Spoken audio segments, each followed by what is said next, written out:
네, 북한이 어제 김정은 국무위원장의 지도 아래 신형 ICBM 대륙간 탄도미사일인 화성 17형 시험 발사를 했다, 이렇게 밝혔습니다.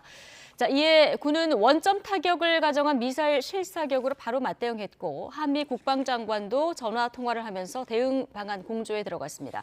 국방부에 나가 있는 취재 기자 먼저 연결해 보겠습니다. 이승윤 기자. 네, 국방부에 나와 있습니다. 네. 자, 북한이 어제 발사한 ICBM이 화성 17형이었다, 이렇게 바로 공개를 했죠. 네, 그렇습니다. 조선중앙통신 등 북한 관영 매체들은 어제 발사한 ICBM이 화성 17형이라고 일제히 보도했습니다.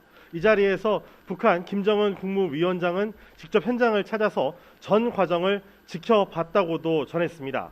김 위원장은 이 자리에서 새로운 전략무기 출현은 전 세계의 그 위력을 똑똑히 인식시키고 국가의 안전에 대한 담보를 더 확고히 하는 계기라고 말했습니다.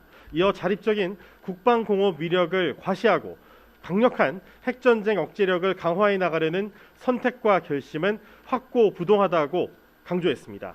또 압도적인 군사적 공격 능력을 갖추고 국방력 강화에 모든 힘을 최우선적으로 집중해 미국과의 장기적 대결을 준비해 나갈 것이라고도 언급했습니다.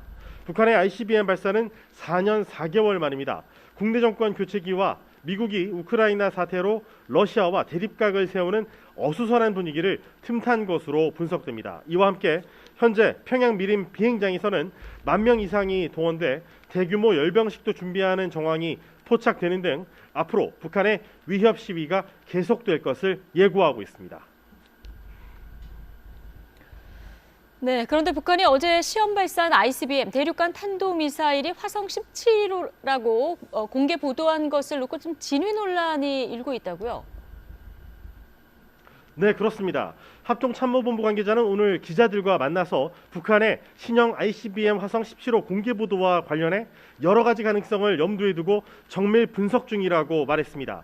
한미 정보 당국은 북한이 화성 17형을 발사했다고 주장했지만 여러 가지 정황과 출처 등을 종합적으로 판단했을 때 화성 17형이 아닌 화성 15형을 발사했을 가능성도 있는 것으로 보고 정밀 분석 중에 있는 것으로 알려졌습니다. 군 당국은 어제 북한의 ICBM 발사 지점의 날씨가 비가 많이 온 뒤에 구름이 많아서 공개됐던 사진의 모습과 달랐던 점을 고려했을 때 어제 화성 17형을 발사했다는 공개 보도 사진도 사실이 아닐 가능성에 무게를 두고 있는 것으로 전해졌습니다.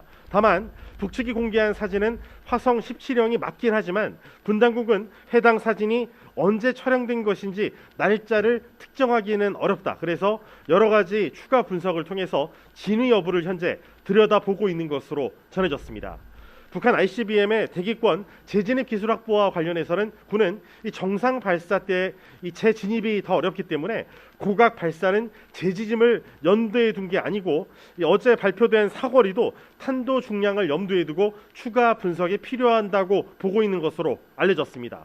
지금까지 국방부에서 YTN 이승윤입니다.